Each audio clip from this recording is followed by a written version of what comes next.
तो दोस्तों स्वागत है आप लोगों का पाथ निर्माण चैनल पे, जहाँ पे हम लोग पिछले क्लास में क्या देखे थे, मैट्रिक्स देखे थे, उसको और आगे बढ़ाएंगे। जो देखे थे अब हम लोगों को अलजेब्रा ऑफ मैट्रिक्स पढ़ना है। इससे पहले अगर आप इस चैनल को सब्सक्राइब नहीं किए तो सब्सक्राइब कर लें और अपने दोस्तों के साथ भी शेयर करें।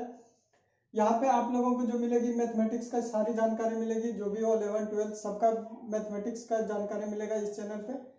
तो शुरुआत करने से पहले अगर आप लोग पिछले वीडियो को नहीं देखे हैं तो जाकर के देखें, ताकि आप लोगों को जो अभी पढ़ाएंगे वो पीछे से रिलेट होता जाएगा, कैसे होगा वो सब सारी पहले जाकर के पीछे का वीडियो को देखें। तो आज का शुरुआत करते हैं हम लोग। पहले अलजेब्रा ऑफ मैट्रिक्स पढ़ने से पहले हम लोग क्या देखेंगे, एक टॉपिक आता है equality of matrix. Equality of matrix. तो इक्वलिटी ऑफ मैट्रिक्स क्या होता है? तो इक्वलिटी मतलब क्या होता है? इक्वल। इक्वल का अगर हम लोग मीनिंग जानते हैं, क्या जानते हैं? बराबर। तो दो आदमी बराबर है मतलब क्या? वो हर तरीके से एक दूसरे से बराबर होगा या नहीं? जरूर बोलिएगा आप लोग वहां पे भी। तो अगर उसी तरह मैट्रिक्स में भी हम लोग देखें तो दो मैट्रिक्स एक दूसरे के बराबर होगा। किस केस में? अगर ए बी दो मैट्रिक्स है तो दोनों बराबर होगा। किस केस में? जिसमें हर चीज एक दूसरे का बराबर हो। सबसे पहले क्या होना चाहिए? जो ऑर्डर होना चाहिए वो बराबर होना चाहिए। ये अगर 3/4 का है तो इसको भी कितना होना पड़ेगा? 3/4। उसके अलावा जो इसका एलिमेंट है वो भी इसके एलिमेंट से क्या होना चाहिए? बराबर होना चाहिए। होगा। तो इसी को देखते हैं। अगर इसका डिफिनेशन देखना चाहे तो क्या लिखेंगे? इक्वलिटी ऑफ मैट्रिक्स का डिफिनेशन, इफ टू मैट्रिक्स या matrices A of order m/n and B of order p/q are equal when क्या क्या कंडीशन होना चाहिए? पहला कंडीशन क्या था? दोनों का रो क्या होना चाहिए? बराबर होना चाहिए। Number of row in A is equal to number of row in B, मतलब m is equal to p। पहला कंडीशन। अगर that is number of row in A is equal to number of row in B होना चाहिए। m is equal to p होना चाहिए, रो बराबर होना चाहिए। दूसरा कंडीशन क्या होना चाहिए? कॉलम भी दोनों में बराबर होना चाहिए। n is equal to q, that is number of column in A is equal to number of column in B होना चाहिए। और तीसरा कंडीशन, अगर हम लोग इसका एलिमेंट माने ए आई जे और इसका भी ए आई जे, जिसमें इसमें आई क्या होगा? 1 से, हाँ, सबसे पहले क्या हुआ? m is equal to P हो गया। तो ए आई जे जो वेरी करेगा वो कहाँ से कहाँ तक करेगा? ए आई जे, आई जो वेरी करेगा 1 से लेकर के कहाँ तक? m तक, क्योंकि m और p क्या है? इक्वल है। तो m तक या p तक कर सकता है। जे जो वेरी करेगा कहाँ से? 1 से m तक। तो इसको हम लोग कैसे लिखेंगे? तीसरा कंडीशन क्या होगा देखें तो, तीसरा कंडीशन, अगर a का एलिमेंट हम लोग देखें तो क्या लिखेंगे? ए आई जे m/n का मैट्रिक्स है। b का देखें तो क्या लिखेंगे?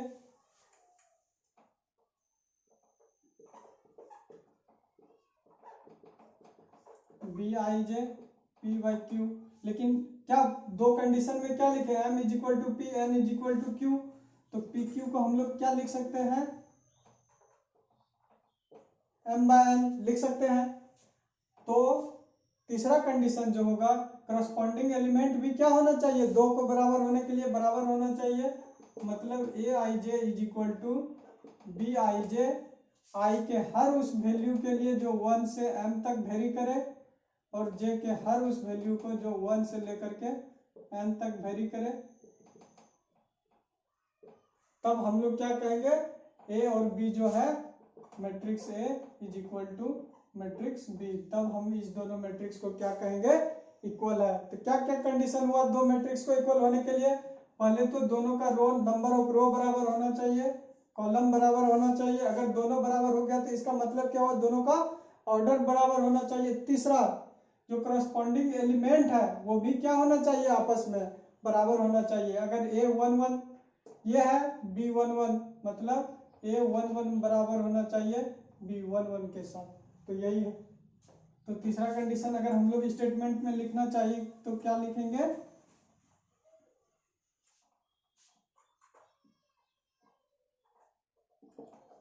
corresponding element are equal in both matrices। मतलब corresponding element जो होना चाहिए वो बराबर होना चाहिए दोनों मैट्रिक्स में। तो यही है। अगर इसका एक एग्जांपल कर ले तो और अच्छे से समझ में आएगा।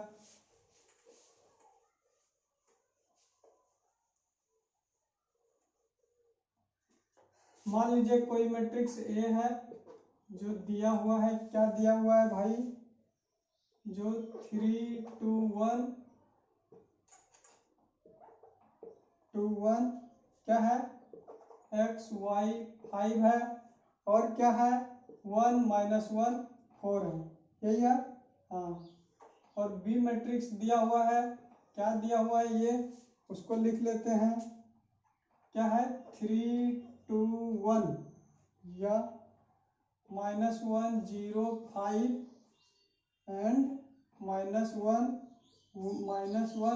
z। then find the value of x y and z निकालना है। जरूर देखिएगा आप लोग, हर एक वीडियो को रिलेट करके और समझ के पढ़ना है हम लोगों को। जो रटा रटाया है वो सब चीज नहीं पढ़ना है, हर एक चीज को समझ के पढ़ना है। अब देखना है कि A और B बोला है इक्वल मैट्रिक्स है, मतलब क्या होना चाहिए, A का जो ऑर्डर होना चाहिए B के ऑर्डर के बराबर होना चाहिए। ऑर्डर देखे कितना रो है, 1 2 3, रो 3। कॉलम देखे कितना 1 2 3, 3x3 का मैट्रिक्स है। इधर भी देखे 1 2 3, हर 3 रो, कॉलम भी 3, मतलब पहला जो दो क्राइटेरिया था उसको फुलफिल कर दिया। अब तीसरा क्राइटेरिया क्या था, करस्पॉन्डिंग एलिमेंट भी क्या होना चाहिए, बराबर होना चाहिए। 3 है 1 1 3 है, 2 है 2 है, 1 है 1 है। तो x इज इक्वल टू कितना आ जाएगा, यहाँ से -1 आएगा। y इज इक्वल टू कितना आ जाएगा, 0 आ जाएगा। 5 5 है।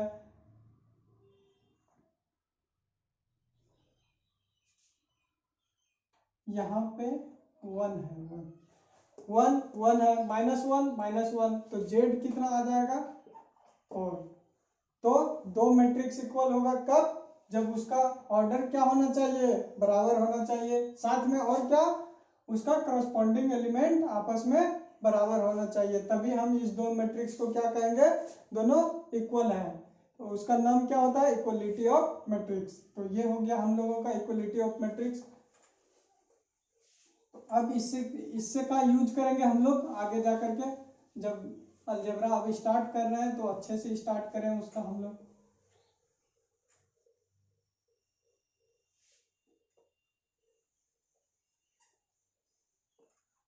क्या स्टार्ट करेंगे, algebra of matrix.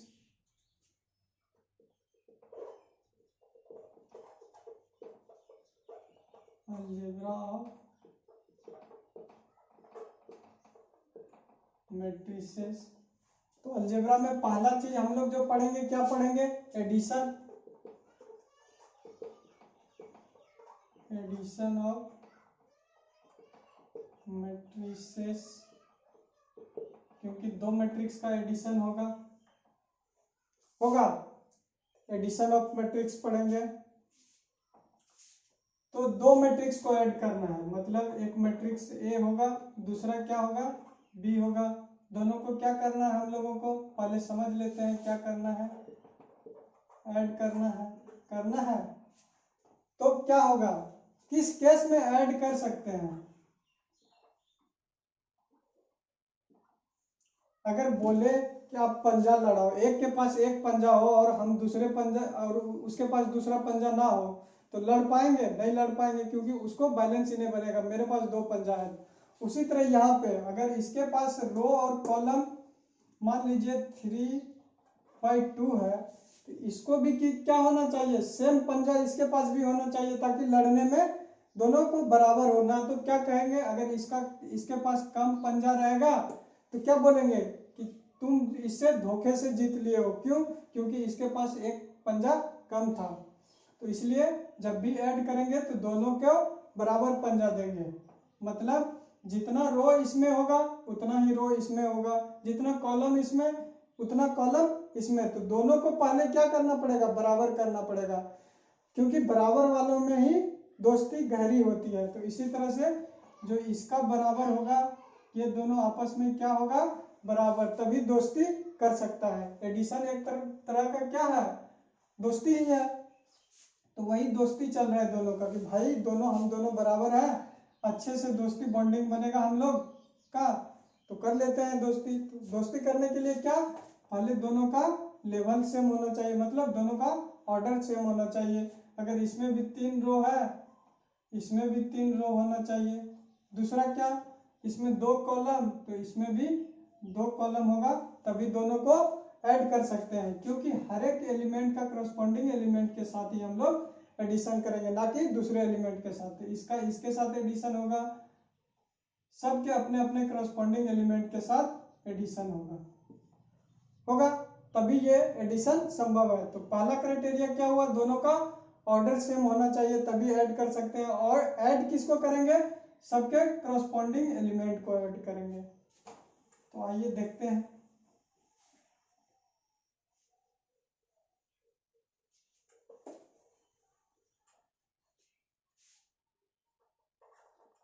Let A and B are two matrices of order m/n। दो मैट्रिक्स है, कौन कौन, A और B, जिसका ऑर्डर क्या है, m/n है, A भी m/n, B भी m/n। Then addition of matrices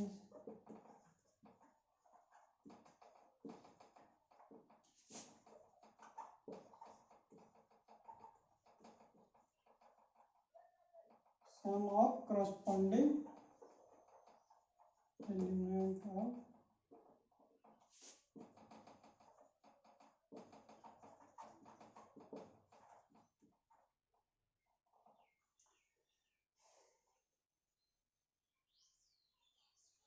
तो अगर हम लोग एडिशन ऑफ मैट्रिक्स, क्या दो मैट्रिक्स हो ए और बी है, तो उसका एडिशन ऑफ मैट्रिक्स जो होगा क्या होगा, अगर दोनों का ऑर्डर सेम हो तो करस्पॉन्डिंग एलिमेंट का जो सम होगा उसी को हम लोग क्या कहेंगे, एडिशन ऑफ मैट्रिक्स, यही है।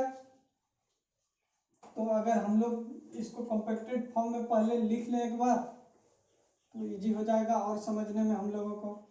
मान लेते हैं कि ए कोई मैट्रिक्स है m/n ऑर्डर का, जिसका एलिमेंट aij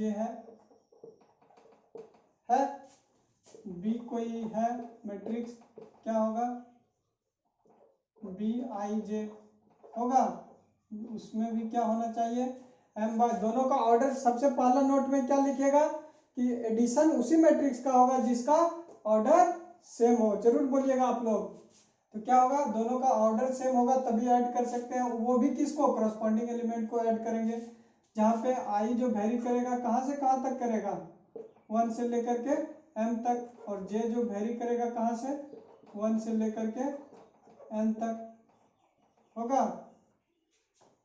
अब हम लोग जो लिखेंगे a प्लस बी जो आएगा हम लोगों का, ये भी कितना आएगा, अगर 1 जोड़ 1 करें तो 1 ही आ रहा है, उसी तरह अगर हम मान लीजिए 1 2 3 4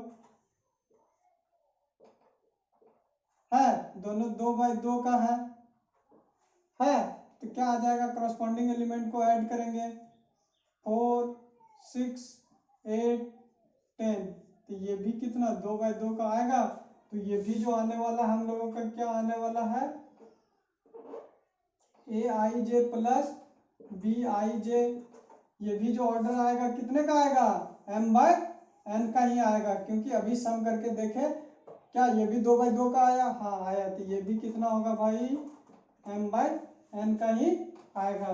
तो a प्लस बी जो मैट्रिक्स भी बनेगा ये भी कितने का बनेगा, m बाय n का मैट्रिक्स बनेगा। तो ए I J plus B I जे जो होगा करस्पॉन्डिंग एलिमेंट का सम होते जाएगा, जहां आई कहां से वेरी करते जाएगा, ये लिखा हुआ आई 1 से लेकर के n तक, और जे जो होगा 1 से लेकर के n तक वेरी करेगा।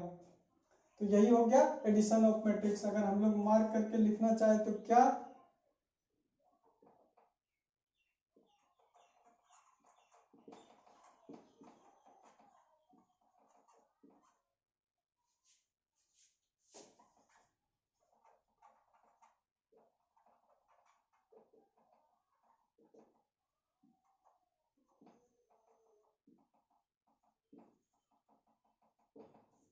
दो मैट्रिक्स को हम लोग तभी ऐड कर सकते हैं जब उसका क्या सेम हो, ऑर्डर सेम हो, तभी उसको हम लोग क्या कर सकते हैं, ऐड कर सकते हैं, वरना नहीं कर सकते हैं।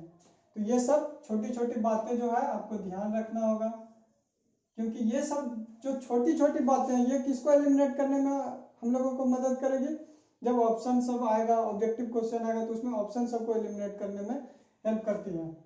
तो एडिशन ऑफ मैट्रिक्स में क्या होगा, जब दो मैट्रिक्स को ऐड करेंगे, कब, जब दोनों का ऑर्डर सेम हो, और ऐड किसको करेंगे, करस्पॉन्डिंग एलिमेंट को, ए I J plus B I जे हो जाएगा, यही होगा। और जो मैट्रिक्स हम लोगों को फाइनली मिलेगा उसका भी ऑर्डर क्या होगा, जो दिया हुआ है m बाय n उसके बराबर होगा। अब इसका प्रॉपर्टी देख लेते हैं कुछ।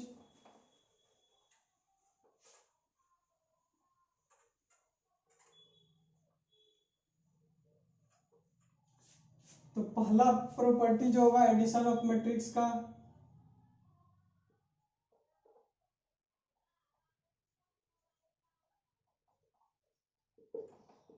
एडिशन ऑफ मैट्रिक्स या matrices follow the commutative law या रूल। क्या है, एडिशन ऑफ मैट्रिक्स जो है कम्यूटेटिव लॉ को फॉलो करता है, यही है। तो वो कैसे है, अगर हम लोगों का कोई मैट्रिक्स ए, कोई दो मैट्रिक्स, पहला मैट्रिक्स ए है m बाय n का, दूसरा बी है m बाय n का,